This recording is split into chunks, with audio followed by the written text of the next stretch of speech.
함께 로마서 보도록 하겠습니다. 로마서 5장 12절부터 14절까지의 말씀입니다. 로마서 5장 12절부터 14절. 제가 가지고 있는 성경책이 세번역이라 제가 따로 읽어드리겠습니다. 대조하면서 보시면 좋겠습니다. 그러므로 한 사람으로 말미암아 죄가 세상에 들어왔고 또 그 죄로 말미암아 죽음이 들어온 것 같이 모든 사람이 죄를 지었기 때문에 죽음이 모든 사람에게 이르게 되었습니다. 율법이 있기 전에도 죄가 세상에 있었으나 율법이 없을 때에는 죄가 죄로 여겨지지 않았습니다. 그러나 아담 시대로부터 모세 시대에 이르기까지는 아담의 범죄와 같은 죄를 짓지 않은 사람들까지도 죽음의 지배를 받았습니다. 아담은 장차 오실 분의 모형이었습니다. 네, 우리 지난 시간에 살펴보았던 5장 초반부에 이어서 이제 중후반부를 살펴보려고 합니다. 아브라함, 요슈아, 헤셀이라고 하는 사람이 누가 사람이냐라고 하는 이 선집의 이 사람이 쓴 글들을 모은 선집이 있습니다. 거기에 보면 지금은 울 때라는 표현이 있습니다. 이 표현이 좀 와닿아서 가져왔거든요. 지금은 울 때다. 사람으로 태어난 것이 부끄럽다.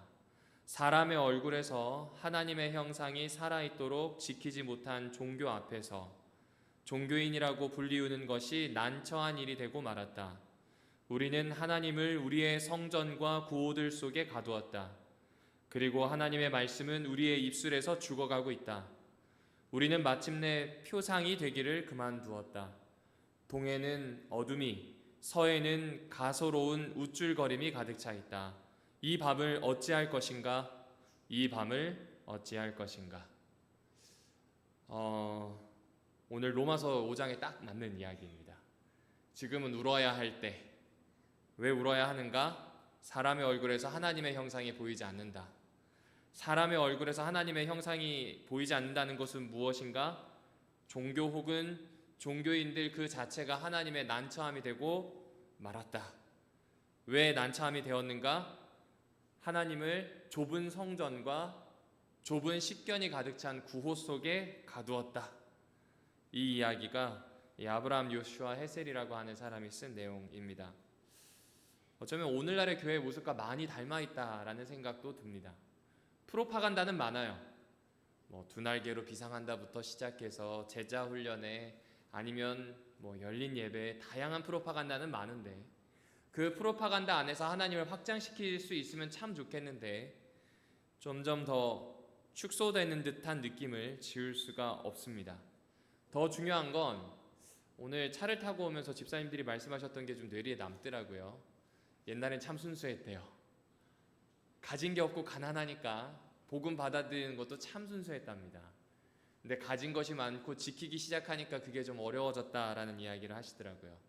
다른 말로 하면 가진 것이 많고 지킬 게 생기게 되면 사람은 희망보다는 가진 것을 더 보는 것 같습니다. 희망을 찾기가 어려워지는 것 같습니다. 그걸 차치하더라도 너무나 많은 불안이 밀어닥치는 시대라 희망을 찾기에는 참 어려운 시절 아닌가라는 생각을 합니다. 그러므로 지금은 어떤 때일까요? 울어야 할 때입니다. 그럼에도 불구하고 바울은 지금은 울어야 할 때라고 이야기하지 않습니다. 특별히 5장 12절부터 나오는 말씀을 잘 보시면 바울은 희망이 있다고 얘기합니다. 사실 로마서는요, 어떤 책인가라고 하면 덮여있던 문제들이 드러나는 겁니다. 가치관이라고 하는 것이 그냥 다르다는 정도로 인지되고 있었는데 이방인 그리고 유대인 각각의 다른 이 파가 있었던 로마 교회가 서로 나뉘어져 있던 그 로마 교회가 드디어 문제가 수면 위로 올라오게 된 이야기입니다. 잘 아시는 것처럼 유대인들은 이식만이 중요하다고 생각했습니다. 그러니까 선교는 이식이다라고 생각을 하는 겁니다. 두 끼를 먹는 식사를 얘기하는 것 아닌 것 다 아실 겁니다. 본인들이 지키는 율법을 그대로, 본인들이 지키는 유전을 그대로 이방인들에게 장착시켜야 한다고 생각을 한 겁니다. 그런데 이 로마에 있었던 이방인들 입장에선 이게 매우 껄끄럽습니다. 왜냐하면 유대인들 혹은 유대주의는 제국의 신민들에게는 혐오스러운 것이었어요. 따라가고 싶지 않은 것이었고요. 아무런 빛깔도 없어 보였습니다. 왜냐하면 만신전에 들어갈 신이 있는 것도 아니고 또 어떠한 지역을 다스리고 있는 영주가 쫓아가는 신도 아닙니다. 그냥 민중에게서부터 커 올랐고 얼굴 없는 신입니다. 그 신을 믿는다는 것 자체가 로마인들에게는 받아들여지지 않았을 겁니다. 그럼에도 불구하고 복음을 깨닫고 들어오기는 되었는데 나는 하나님을 따르고 싶었지 유대인을 따르고 싶은 게 아니에요. 그러니 자신의 신앙의 이 민낯을 드러내는 겁니다. 나는 하나님을 따르고 싶은데 왜 그래야 하냐? 우리 민낯을 좀 까놓고 얘기하자 라고 이야기하는 이방인들과 아니다 너네는 유대인이 되어야 한다 라고 이야기하는 유대파 그리스도인들 사이에 어쩔 수 없는 어려움이 있었습니다. 또 하나의 어려움이 더 있죠. 유대인들이 보기에 그리스도인들은 뭐 유대파든 아니면 이방인파든 똑같습니다. 유대인들이 보기에 그리스도인들은 하나님을 잊어버린 사람입니다. 하나님을 잊어버리지 않고서야 어떻게 하나님과 그의 아들 예수라고 하는 이야기를 할 수 있는지 유대인들은 받아들일 수가 없는 겁니다. 그러나 그리스도인들 입장에서는 유대주의자들 혹은 유대인들이 답답합니다. 왜 그럴까요? 몸을 입고 오신 하나님을 알아보지 못한 족속이 저 족속이에요. 같은 민족이라고 하는 게 솔직히 부끄러울 정도예요. 첨예한 대립과 갈등이 있습니다. 각각의 생각을 주장하는 이야기와 서로의 이야기를 드러내게 되었을 때 이거 아니구나 그런 생각이 드는 것입니다. 바울은 이 문제를 한 번만 겪은 게 아니었어요. 이미 갈라디아 교회에서도 겪었던 것 같습니다. 그리고 갈라디아 교회에서 이방인들과 유대인들이 싸우게 되었을 때 바울은 이걸 어떻게든 하나로 만들려고 했습니다. 그런데 여러분 갈라디아서 2장에 보시게 되면 하나로 만드는데 성공했다는 내용이 나오지 않아요. 오히려 세를 더 갈라지게 만든 베드로를 비롯한 히브리파, 유대파 그리스도인들에 대한 혼란이 적혀 있을 뿐입니다. 안디옥에서는 성공하지 못했던 문제입니다. 철저하게 실패했던 문제입니다. 그렇기 때문에 어떤 의미에서는 바울이 또 다시 유대파 그리스도인들 그리고 이방인파 그리스도인들을 서로 합친다는 것 자체가 왜 저 짓을 다시 하나? 그리고 바울 스스로에게도 내가 이걸 해서 무슨 부귀영화를 얻자고 이 일을 하나? 라고 생각할 수 있는 그런 시도일 수밖에 없는 겁니다. 그런 배경을 가지고 로마서를 좀 보게 되면 바울은 되게 용감한 사람이에요. 여러분 9장, 10장, 11장은 나중에 살펴볼 텐데 거기에 보면 유대인들과 이방인의 문제를 해결할 수 있는 신학적인 내용을 아주 논리정연하게 이야기합니다. 그리고 14장, 15장에는 이런 문제들을 해결할 수 있는 실제적인 권고들이 나옵니다. 나중에 살펴보겠습니다. 어쨌든 로마서에서도 여전히 로마 교회가 비록 갈라디아서를 보내면서 이야기했던 이 안디옥 교회에선 실패했음에도 불구하고 로마 교회에서는 다시 한 번 더 하나가 되는 일에 도전을 하는 겁니다. 자, 그러면 한번 여쭤볼게요. 왜 다시 연합을 시도했을까요? 바울은요, 그게 예수님을 좇는 일이라고 시작했습니다. 그럼 역으로 바꿔볼까요? 여러분, 우리가 예수님을 좇는 가장 좋은 길이 무엇인가? 라고 이야기하면 66권의 성경 중에 오로지 단 한 권 로마서는 딱 한마디로 얘기합니다.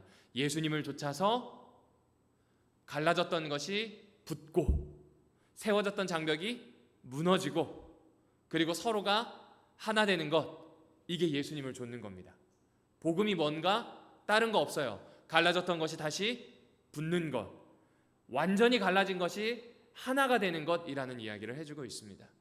여러분, 그렇게 보자면 우리가 가지고 있는 복음에 대한 염원이 있지 않습니까? 잘 생각해 보시면 곧 추석이 다가와요. 근데 혹시 여전히 믿지 않는 가족이 있다면 고민이 됩니다. 복음 안에서 하나 되고 싶어요. 그리고 내가 만약 복음 안에서 제대로 하나가 되었다면 나의 삶에 그 복음의 능력이 나타났으면 좋겠습니다. 적어도 내가 있는 공동체에서 내가 그런 쓰임을 받을 수 있으면 얼마나 좋을까.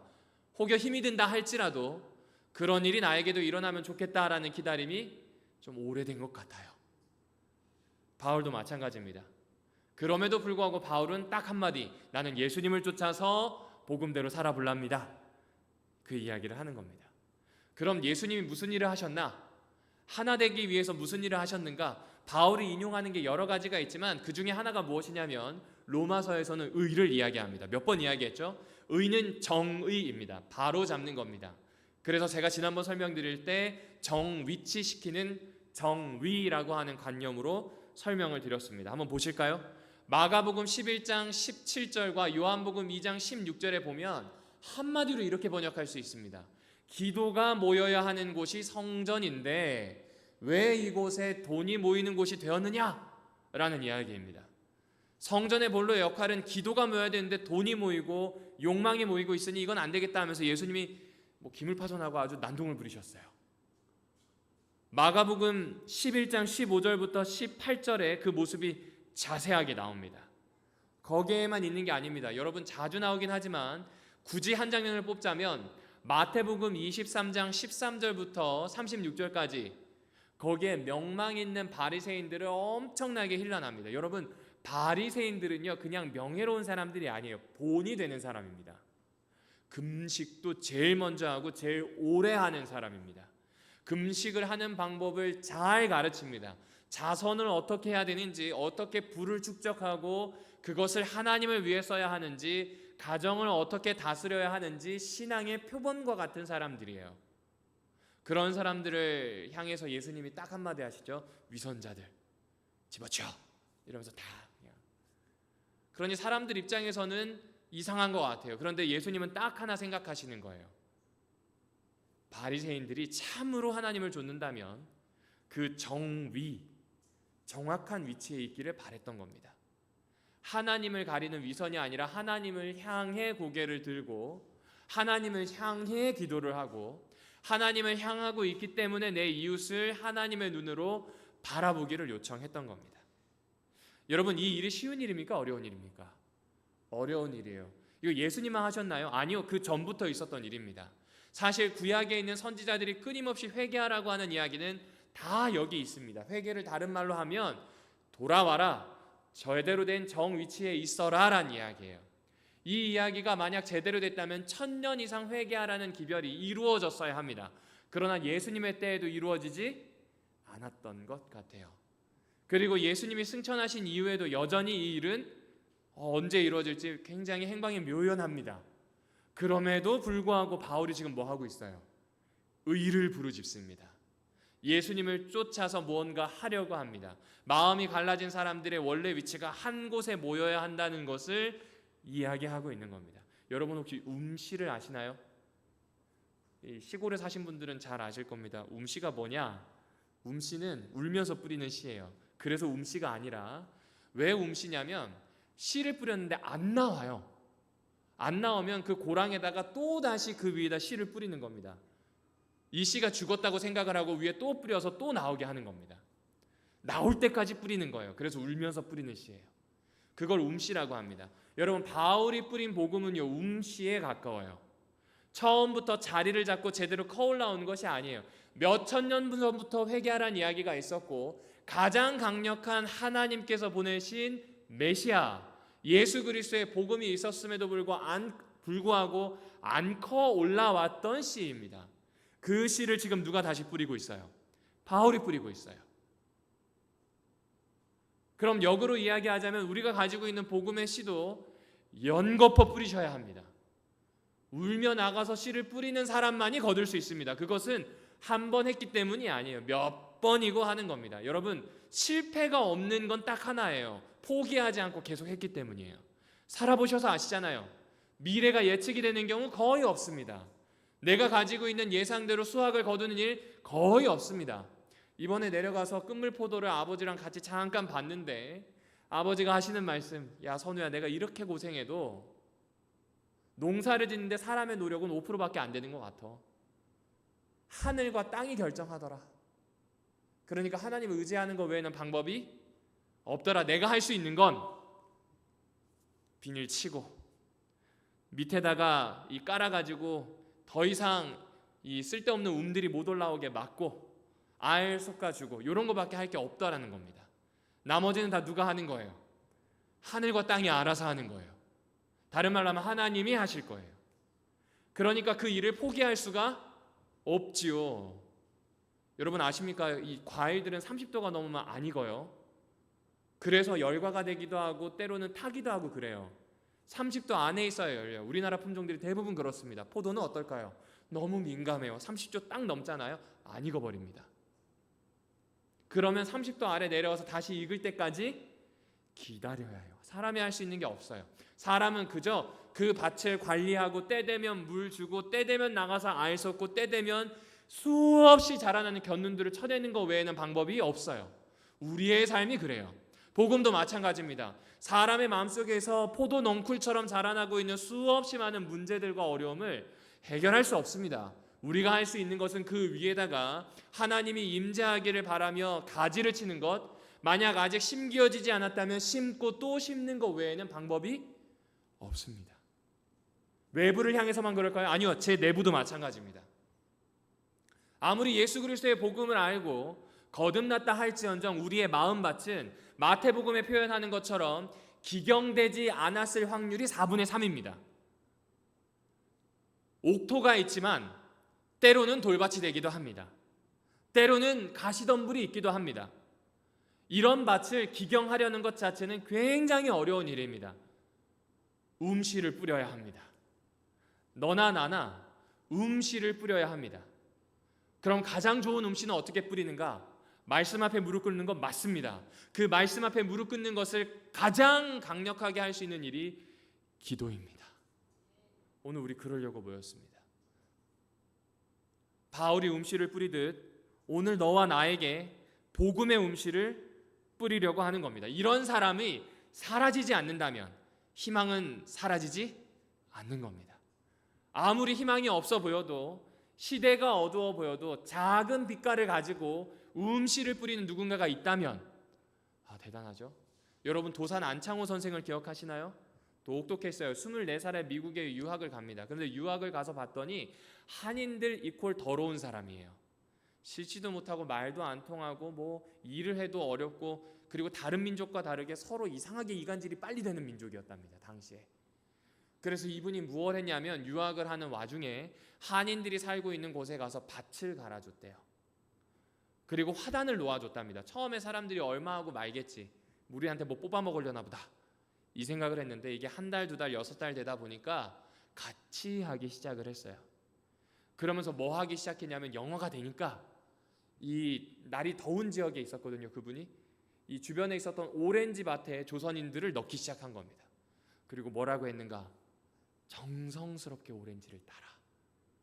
사실 오렌지를 정성스럽게 따는 그 일이 나라를 사랑하는 일이다.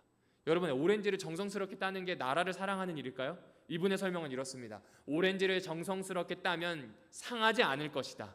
상하지 않으면 주인이 알아볼 것이고 주인이 알아본다면 당신을 또 쓸 것이다. 그렇게 한국인에 대한 이야기가 알려지고 알려진다면 우리의 독립에 필요한 도움을 이 나라로부터 얻을지 누가 알겠는가? 여러분, 오렌지 따는 거 그 아주 작고 사소한 일이잖아요. 그 일 안에서 지금 무엇을 보고 있냐면 독립을 보고 있어요. 마찬가지입니다. 오늘 우리가 복음을 가지고 음씨를 뿌린다는 건 다른 게 아니에요. 음씨를 뿌리듯 누군가에게 말씀을 전할 수도 있고 친절을 행할 수도 있습니다. 작고 사소한 것일 가능성이 매우 커요. 그런데 우리는 그걸 가지고 하나님처럼 꿈을 꾸고 있는지 바울은 되묻고 있는 겁니다. 오늘 저와 여러분들이 그런 음씨를 뿌리게 되기를 주님의 이름으로 축원합니다. 바울은 여기에서 끝나지 않았습니다. 바울은 그 음씨를 뿌릴 때 지혜롭게 뿌립니다. 그 음씨가 내용입니다. 위에 있는 내용입니다. 우리 같이 한번 로마서 3장 21절 읽어보실까요? 시작. 이제는 율법과 상관없이 하나님의 의가 나타났습니다. 율법과 상관없이 무엇이 나타났다고요? 하나님의 의가 나타났다는 겁니다. 율법을 거부하는 사람들 입장에서는 무언가 하는 소리가 들렸을 것이고 율법을 중시하는 사람들 입장에서도 이건 무언가 생각했을 겁니다. 양쪽의 입장도 아닌 제3의 입장으로 이야기하고 있는 겁니다. 그 아래에 있는 로마서 5장 20절을 좀 같이 읽어주실까요? 시작. 오늘 본문을 잘 읽어봤더니 율법 외에 다른 의가 필요한 이유가 여기 있습니다. 왜냐하면 율법은 죄를 증가시켜요. 그때로 한번 가보겠습니다. 여러분, 법을 그 당시 그리스 말로 노모스라고 하는데 사실은 신의 이름이에요. 법의 신이 노모스입니다. 그럼 정의는 무엇일까요? 정의는 여신입니다. 디케입니다. 왜 대법원 앞에 가면 이렇게 천칭을 들고 있는데 눈은 가리고 있고 오른쪽에는 칼빼 들고 있는 무서운 여자 있죠. 그게 디케예요. 노모스의 딸입니다. 그래서 이 사람들은 어떻게 생각했냐면 고대 로마 사람들은 법이 정의를 낳았다 혹은 낳는다라고 생각합니다. 당시 세계에서는 당연한 이야기예요. 따라서 법이 있어야 정의가 나오니 법 체계를 잘 갖추어야 합니다. 이걸 한번 비교해 볼까요? 삼자가 바라본 법입니다. 유대인들이 생각하는 법, 율법은 이거예요. 모세오경의 법만 율법입니다. 그 법을 철저하게 준수하는 것만이 의를 이루는 겁니다. 그런데 이방인이라고 불리는 로마인들에게 있어서는 법 준수가 곧 정의입니다. 아까 얘기했던 것처럼 노모스의 딸이 디케니까요. 법을 잘 지켜야 정의가 씁니다. 그래서 다다익선이에요. 필요할 때마다 공평할 수 있도록, 아무런 일이 일어나지 않도록, 때로는 명확할 수 있도록 다양한 상황에 다양한 법들이 있어야 된다고 생각을 했습니다. 그러나 다시 말씀드리지만 바울은 하나님의 의는 무엇과 상관이 없다고요? 법과 상관이 없어요. 법은 무엇 할 뿐이에요? 죄를 증가시킬 뿐이에요.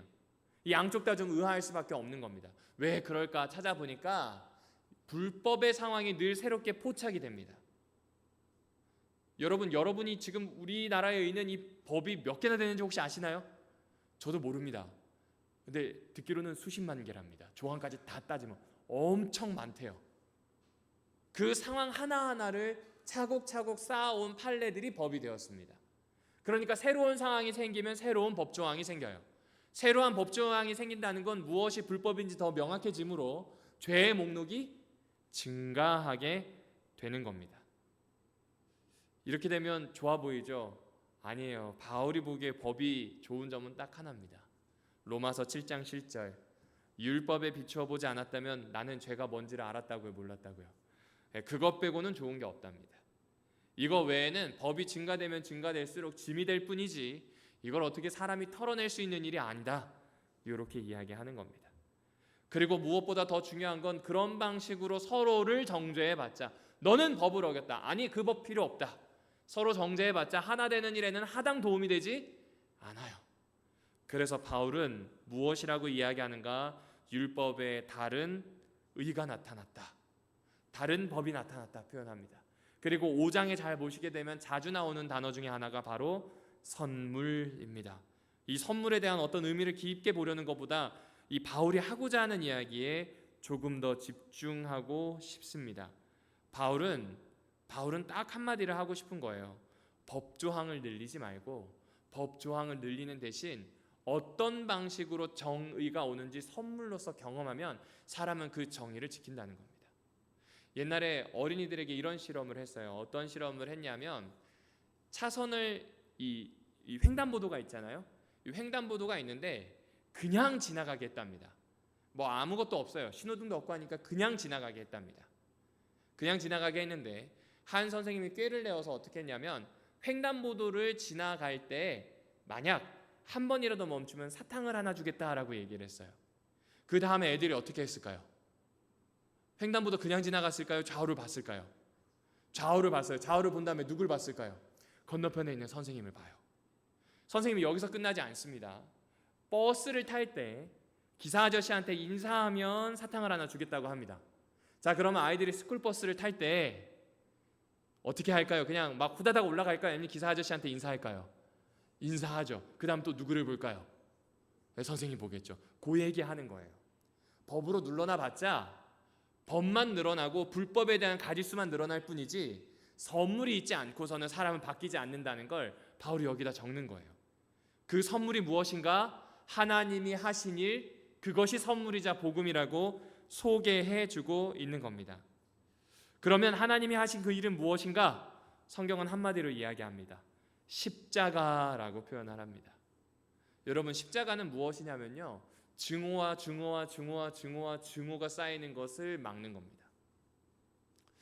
생판 보지도 못한 예수 그리스도를 그렇게 욕하고 침뱉고 십자가에 달으라고 얘기할 수 있는 건 군중이기 때문에 가능합니다. 그건 인간이 악하다 그러다가 아니라 자신이 가지고 있었던 문제와 자신이 가지고 있었던 증오심을 한 명의 희생양이 나타나기를 바라고 있어요. 모두는 그래요. 그리고 거기에다가 내가 정당하게 모든 분노를 쏟아내고 싶어합니다. 그게 인간이에요. 이거는 어느 누구나 똑같습니다. 그렇지 않나요? 기회가 없을 뿐이지 언제든지 누군가를 폭력적으로 대할 수 있는 정당한 상황이 생기면 사람은 그렇게 합니다. 스님이고 뭐 저기 있는 뭐 유학자고 쓸모없습니다. 똑같이 합니다.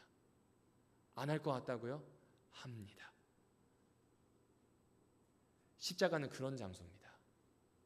그런데 그 십자가에서 사람들의 증오와 사람들의 혐오와 사람들이 가지고 있었던 이 정당한 폭력에 대한 욕망을 예수님이 다 받아들이셨어요. 다 받아들이시고 어떻게 하시냐면 용서해 버리십니다. 용서하셨어요. 그 용서하시는 걸로 분명히 증오가 갔다면 증오가 돌아와서 더 큰 증오가 돼야 되는데 완전히 소멸이 된 겁니다. 그리고 예수님은 거기서 끝나지 않으세요. 죄의 법의 노예로 결박된 인간들을 모두 풀어주실 겁니다. 그래서 법의 왕노릇이 끝나도록 만드셨어요. 선물을 주신 거예요.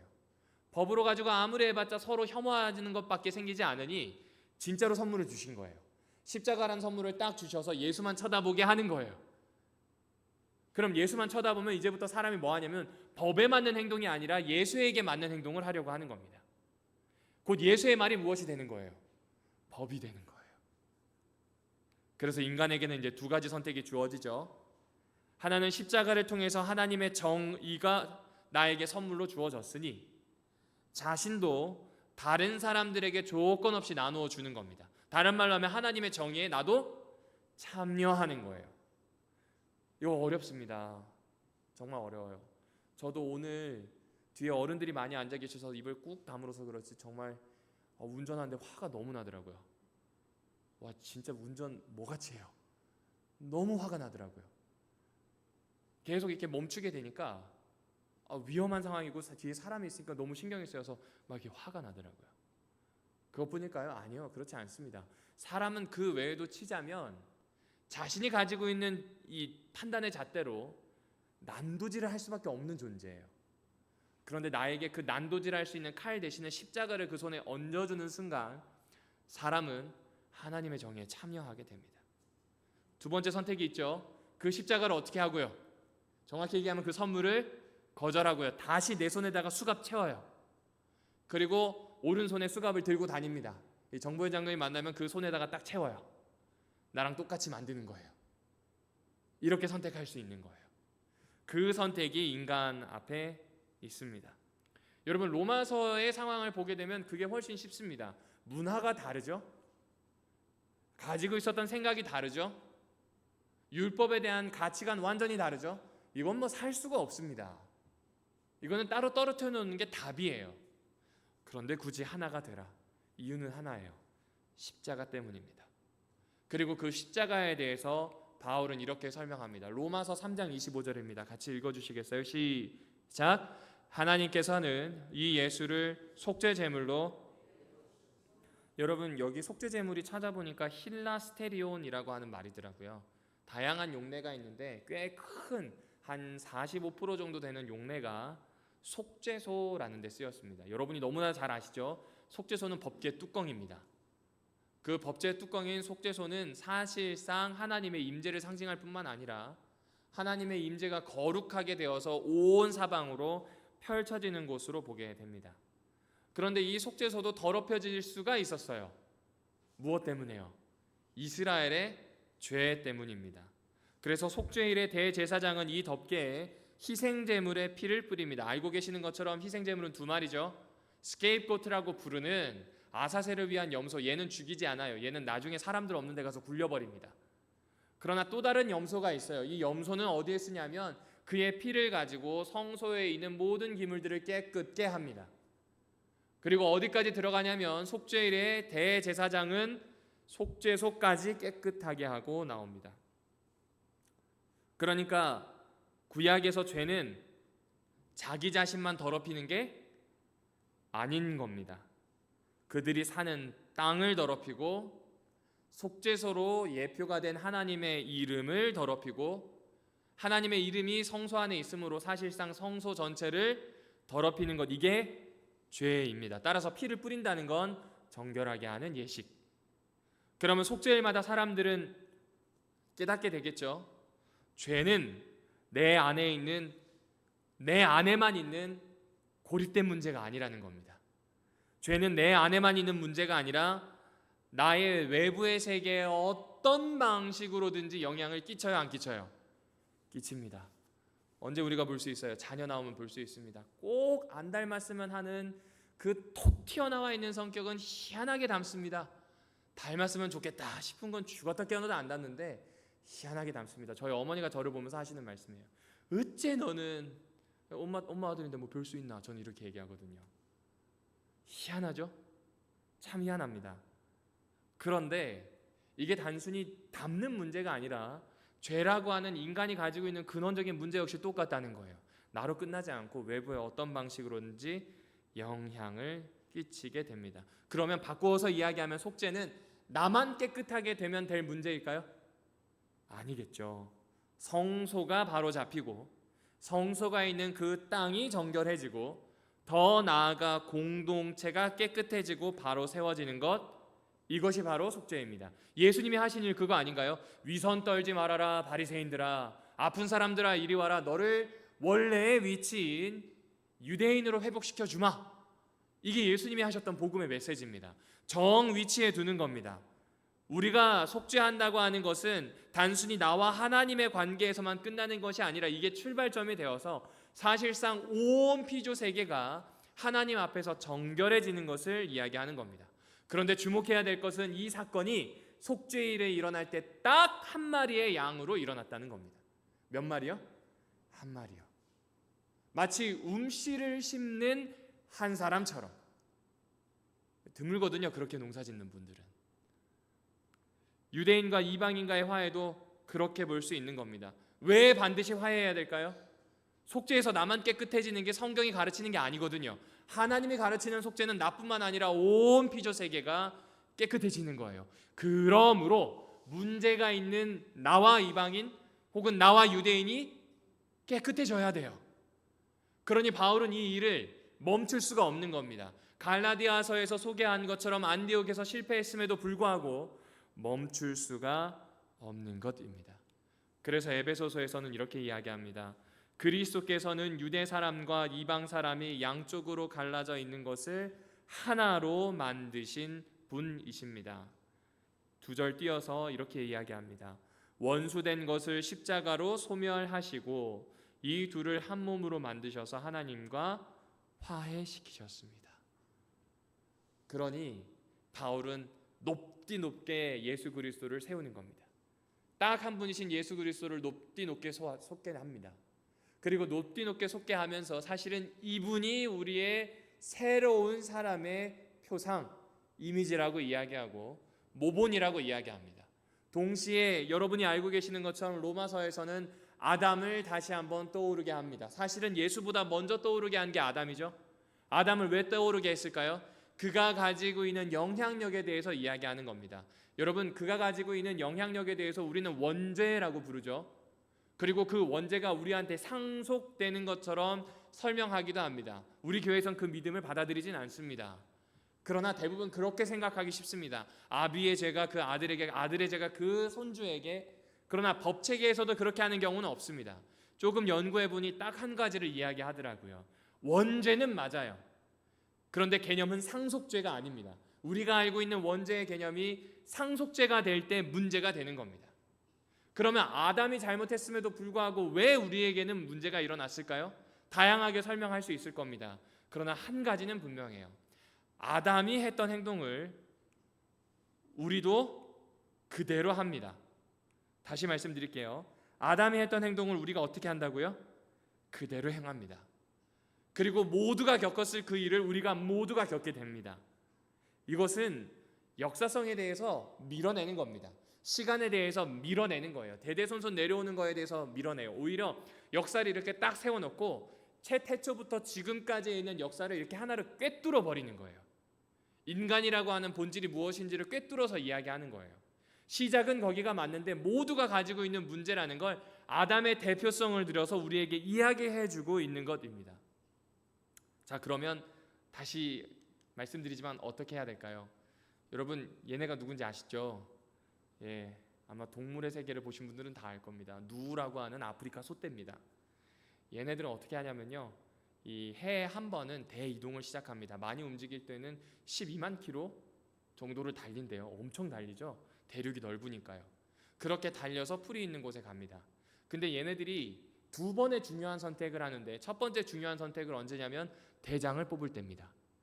여러분 달리기 해보시면 알 겁니다.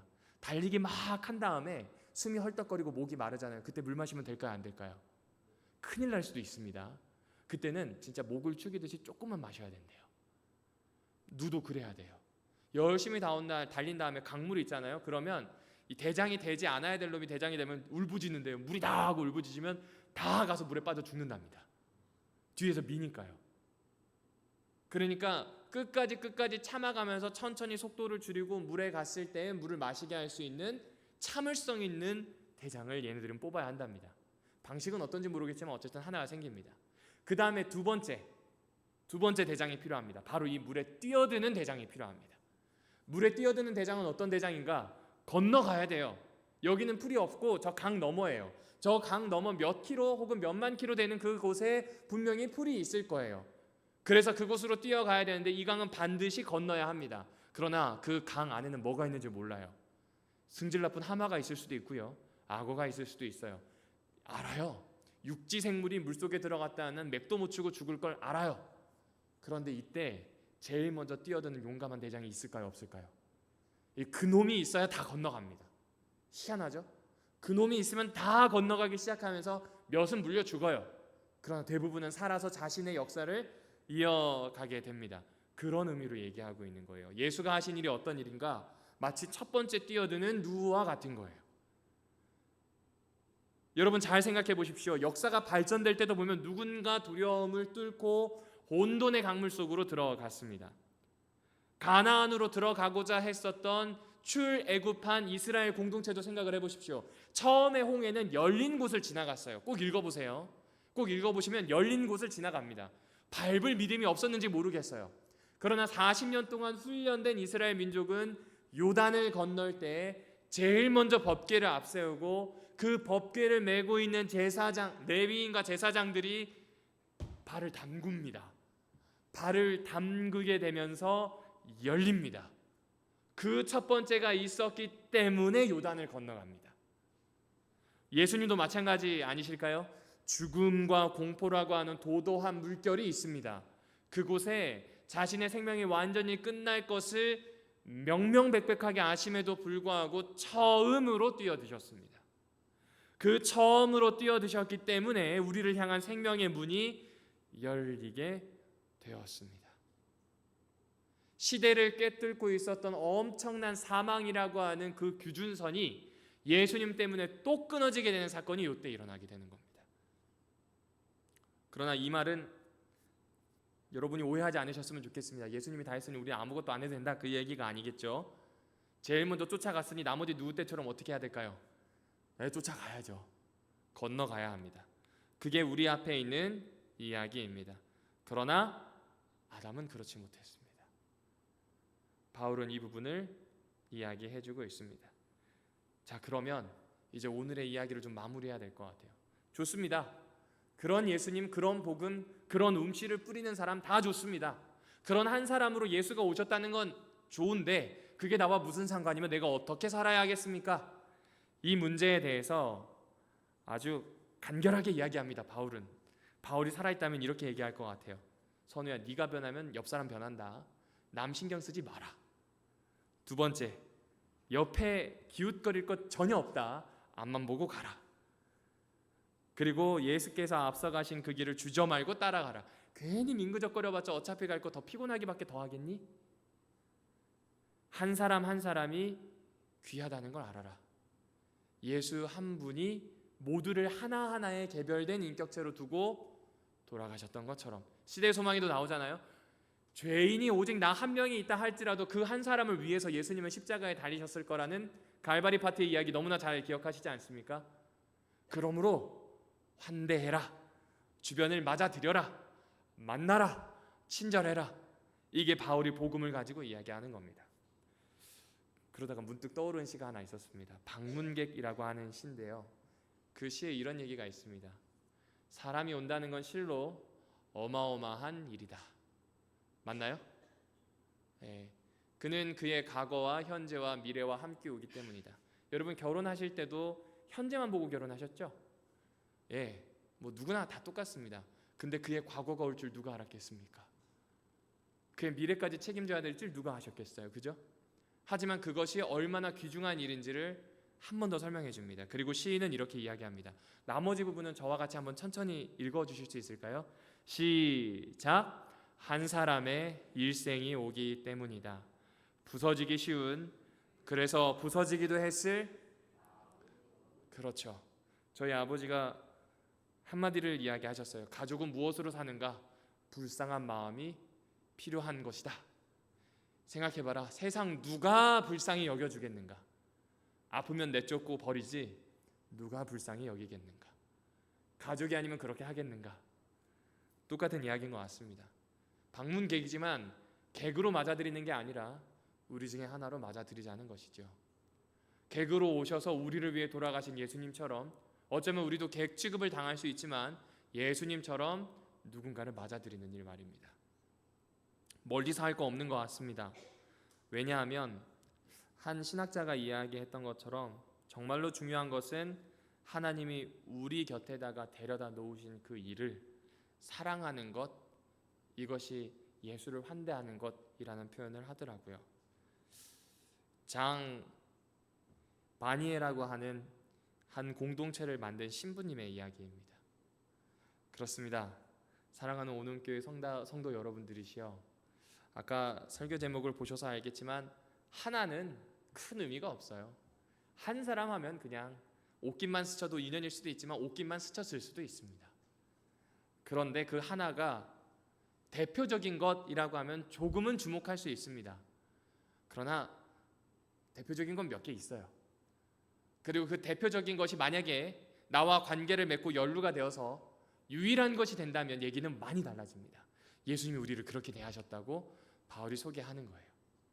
그렇게 나로부터, 그렇게 우리 공동체를 향해서 힐라스테리온, 깨끗게 하시는 분이 예수라는 이야기를 던져주고 있습니다.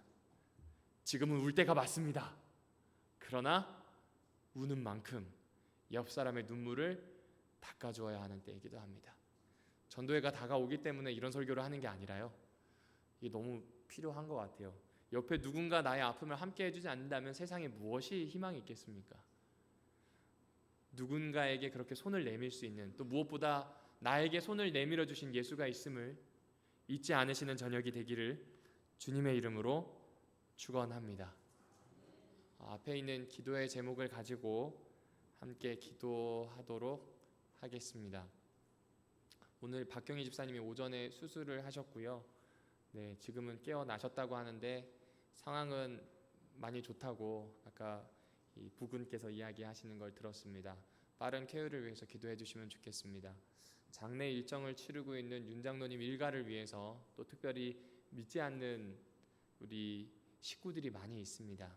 거기에 좋은 영향력을 교회가 끼칠 수 있도록, 안전한 장례가 또 마무리될 수 있도록 위하여 기도해 주시면 좋겠습니다.